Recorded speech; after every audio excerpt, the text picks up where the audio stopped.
Hey, I have this Can I Sleep spray. This is pretty cool. It's like a little different than a melatonin, like a gummy or a vitamin.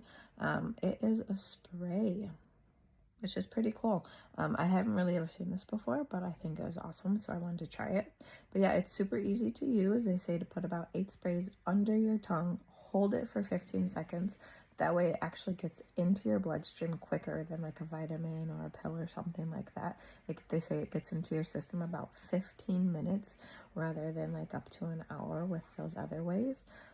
But yeah, it has 3 different things in it, not just melatonin. It has about a milligram of melatonin in it, and then it has GABA, and it says 5-HTP. So all of those things are supposed to help you with deeper sleep, more restful sleep, and to fall asleep faster. And it's like a little minty taste to it. Doesn't taste bad at all.